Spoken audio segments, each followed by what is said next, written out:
The first time I heard about the forest was from an old man sitting outside a weathered house, chewing on something bitter and green. His eyes, clouded with age, still held the gleam of caution. He spat at the ground and said, "Don't go past the crooked tree. The forest ain't for people like you." We were in a tiny village called Boma, nestled at the edge of a vast, untouched forest in West Africa. It was the kind of place that didn't exist on Google Maps and barely had cell reception. I had come with my 4 friends Maria, Kyle, Jess, and Felix to shoot a documentary for our horror YouTube channel, Urban Echoes. We specialized in real-world folklore, local ghost stories, and abandoned places. This time, we wanted something raw. Something real, and Boma promised just that. The locals avoided the forest like a plague. When we asked about it, most turned away. One even made the sign of the cross. Jess, always the skeptic, laughed. These stories are always the same. It's just their way of keeping nosy outsiders away. Still, the warnings were unsettling. The children didn't play near the trees. Dogs wouldn't cross a certain point. The local market closed before sunset, not just because of darkness, but because, apparently, they come out when it's quiet. I asked that the old man just shook his head. The ones who whisper, you'll see. Despite everything, we set out the next morning. The forest loomed like a black wall, thick with vines and trees so tall they blocked out the sun. At the entrance stood a sign carved in weathered wood, "No entry beyond this point." Kyle, always the adventurer, grinned and pulled out his camera. Perfect. The creepier, the better. We crossed the threshold, joking nervously, trying to shake off the tension. The air changed almost instantly, cooler, heavier. The further we walked, the quieter everything became. No birdsong. No wind. Just the sound of our boots crunching on leaves. After an hour of hiking, we found it. A massive tree, twisted and blackened, as if struck by lightning. It leaned at an odd angle, most like it was bowing. The crooked tree. The old man's words came back to me, louder now. "Don't go past the crooked tree." Jess scoffed. "Seriously? That old guy's probably just trying to protect some old drug field or something." But I couldn't shake the feeling that something had changed once we crossed that tree. The light seemed dimmer. The trees closer. Still, we set up camp. Jess and Kyle went to gather firewood. Maria set up the drone. Felix began sketching the area. He was the artsy one, always drawing for mood shots. It wasn't until sunset that we heard the first whisper. It came low, like wind, but there was no wind, just a soft, hushed voice. "Go back." I froze. "Did you guys hear that?" Felix looked up, pale. "I thought it was you." "No one else spoke," I said. The fire crackled. Darkness thickened. Then we heard it again, louder, all around us, like it came from the trees themselves. "Go back, before it's too late." Jess stood up, flashlight in hand. "Who's there?" "Not funny." The light flickered. Then the trees moved. I swear. On everything, they moved. Just a fraction, like they had taken a step forward. Maria screamed. The drone feed showed something.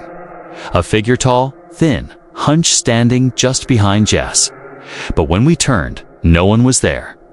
That night, none of us slept. The whispers didn't stop. They didn't fade. They just kept getting closer. By morning, Maria was gone. Her bedroll lay empty. Her shoes still beside it. Her camera off, battery full. No signs of a struggle. We searched. We screamed her name. Nothing. Then we found the symbol. Etched into the bark of a nearby tree was a circle, surrounded by 3 smaller circles, and lines connecting them like a spider's web. Blood red, still fresh. Kyle reached out to touch it. But the bark was hot, burning hot. Jess snapped a photo. What the hell is going on here? We tried to leave, to retrace our steps back to the village, but every trail we took led us back to the crooked tree, and by nightfall, we heard a new whisper. Not a warning, a laugh, low, guttural, and inhuman. We didn't sleep. None of us could. Maria's disappearance haunted every second. Her voice echoed in our memories, her laughter gone too quickly. Like the warmth had been sucked out of the air, the forest wasn't letting us leave by morning. Our supplies were low, but we still had our cameras. Kyle, in denial, kept recording everything. If we're stuck, we might as well document it.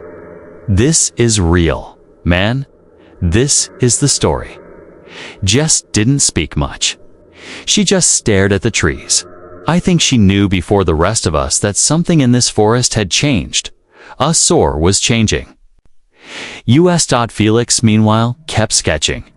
Obsessively, strange symbols. Eyes hidden in trees. Shadowed figures crouched between branches. He wouldn't talk. Just drew and whispered to himself. We decided to follow the drone's last flight path, hoping it might lead to Maria. The forest had no trails. Every step felt like sinking deeper into something alive. The trees leaned closer. Their roots coiled around our boots like veins.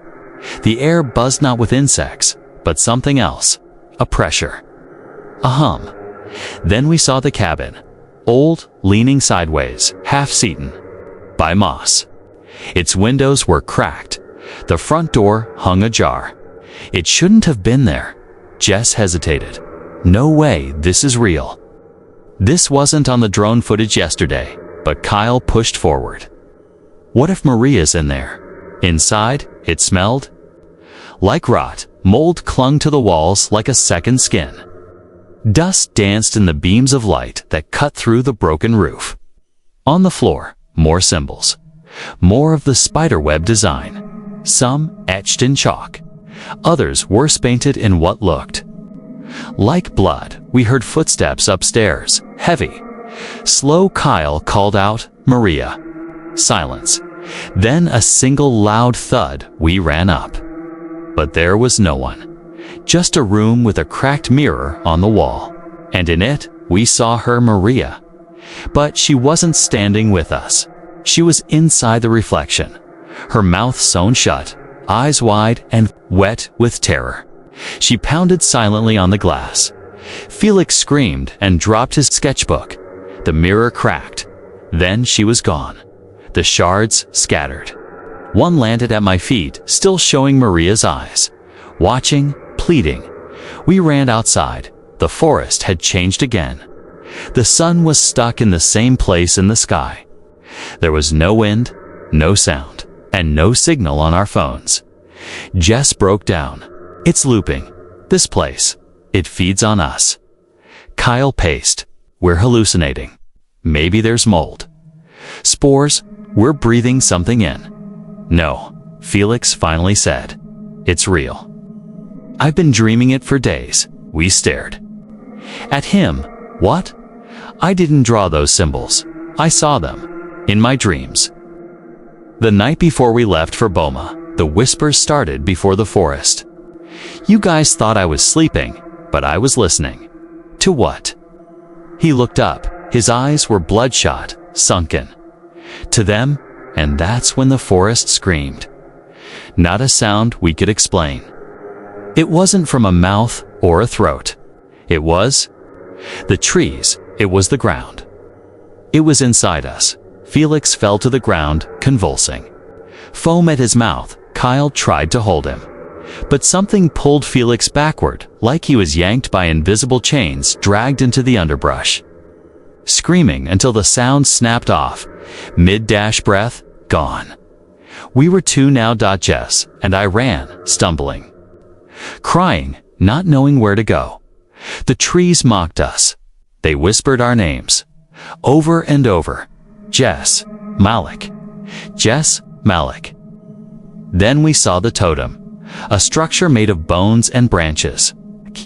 At its center, Maria's phone. Hanging from a vine, screen still cracked from a fall.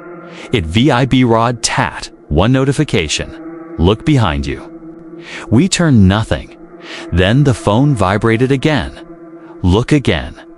Jess reached out to touch it and screamed. A hand shot from the ground and grabbed her ankle. Another burst from the dirt beside it. A face emerged, twisted, mummified, with no eyes. I pulled her free. We ran again. And I realized the forest didn't want all of us to die. It wanted us to stay, to join. It wanted an audience, a ritual. It needed fear, screams, sacrifice, and now it only needed 2 more. We ran. We didn't look back. We didn't speak. Not until our lungs burned and our legs gave out. When we finally stopped, we were at a clearing and naturally perfect, like the forest had made it just for us. In the middle stood a single tree, taller than any we'd seen. Its bark was black, charred, like it had been struck by lightning over and over. But it wasn't dead. Its branches moved swaying. Though there was no wind, Jess fell to her knees. "It's the heart of it," she whispered. "This is where it begins." I didn't ask how she knew. I didn't need to. I felt it too. This tree was the center. The forest breathed through it. The whispers came from it. We were standing in the mouth of the monster. Then the tree opened.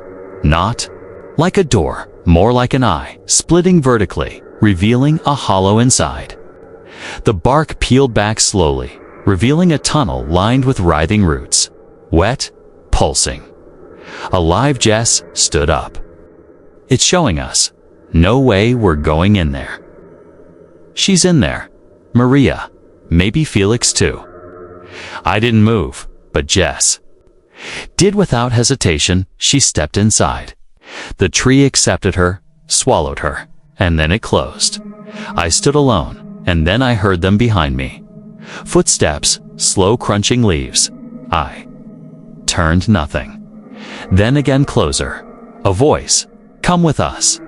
Another. "You're already part of it." I backed away, but the forest didn't let me leave. The roots tangled around my feet. The trees leaned in, casting deep shadows that reached for my hands. The phone in my pocket buzzed. Unknown number. I answered static, then Jess's voice. "Malik, please, come. We see everything now. You will too." The call ended, and the tree opened again. I didn't remember choosing to walk in, but I did. Inside was dark, wet. The roots twisted and shifted, like intestines moving around me. The tunnel went down, deeper than any tree could grow. I lost track of time. My flashlight flickered, then died. But I kept walking, because I heard them, Maria, Felix, Jess, whispering, not in words, but emotions, regret, fear, acceptance. And then, I fell.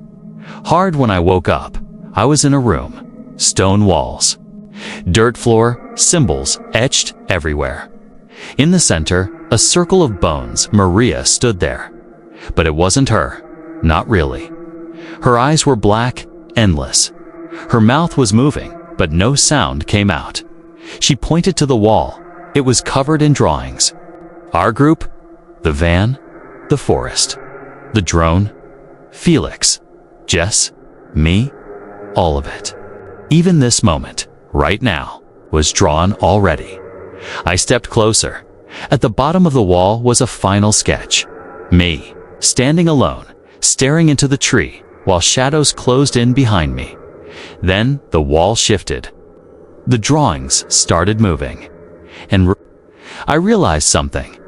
This wasn't a haunting. It was a trap. And it had been waiting for us. The drawings moved like an animation carved in stone. I watched myself on the wall, take a breath, and turn around. I followed, and just like in the carving, I turned to see Jess. But this Jess was wrong. Her skin looked damp, almost like bark. Her hair was a tangled mat of moss and shadow. Her eyes weren't eyes, they were voids, hollow, deep. "Why did you follow?"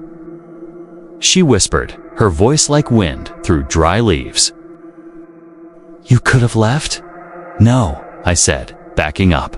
"I came to find you?" She tilted her head. "That part of me is gone." I heard footsteps again, Felix this time, but limping. He stepped into the circle of bones. Half of his face was missing, revealing a network of roots and vines instead of veins. "We were chosen," he said calmly. "It's not death, it's becoming." The tree had absorbed them.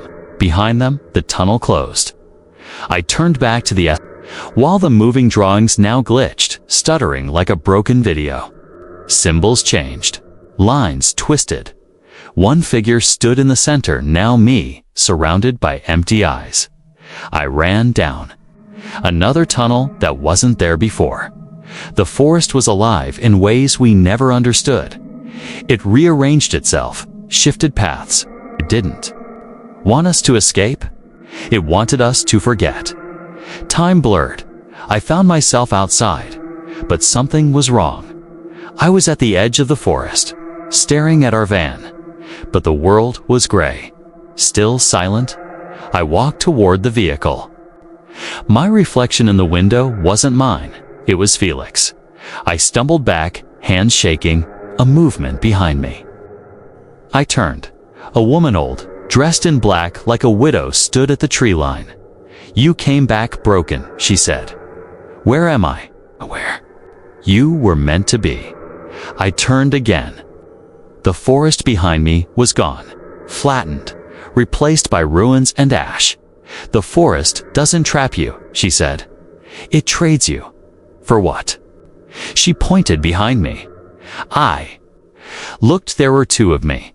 The reflection in the van window stepped out. It smiled, and I remembered the drawings on the wall. Didn't predict the future, they created it. This wasn't a story I was telling. It was one being written for me. The world tilted. Reality bled. I was inside the forest again, but this time it wasn't pretending. I was part of it. I wasn't alone anymore. All around me, faces emerged from the trees, some familiar, most not. Their skin fused with bark, their eyes empty like hollow knots. Their mouths opened, whispering in a dozen languages, but I could understand every word. They weren't speaking to me. They were remembering me. The forest remembered. It had taken Jess. It had taken Felix. And now it had taken something from me, to my image, my time, my identity. I was walking in two places now, one inside the world, the other inside the forest. But I refused to let it win. There had to be a way out. I followed the flicker of movement and echo of Jess's laughter, far ahead. I chased it. My breath burned, the trees thinned, but never truly opened, till I stumbled upon the chapel, sat in a clearing that shouldn't exist.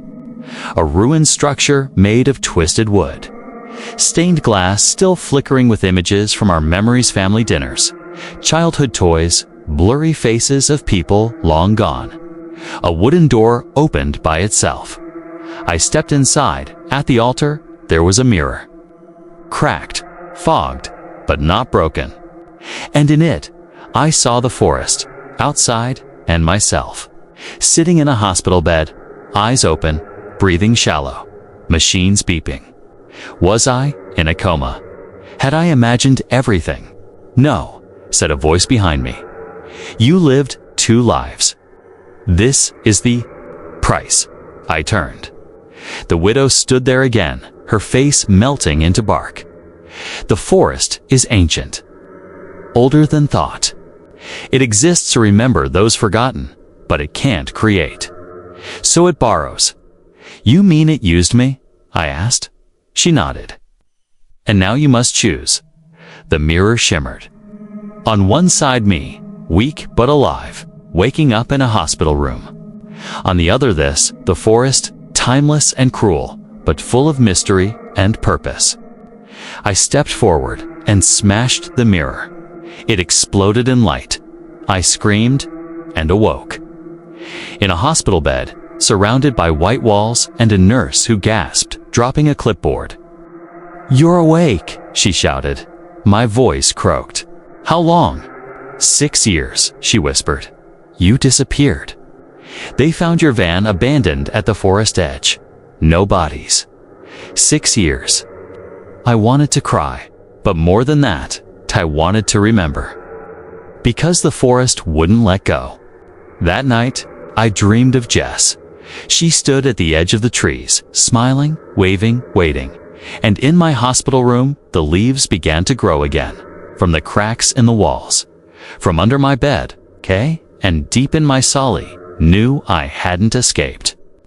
The forest had planted itself in me, and one day it would call me back. The end. Thanks for watching. Hoped you liked it. If you watched till the end, please comment "end" so that we could understand you were with us till the end. As well as, please let us know, where are you watching from? Before leaving, please hit the subscribe button, comment your thought, and share with your nearest and dearest one. See you in the next one. Until to the next one, stay happy. Goodbye.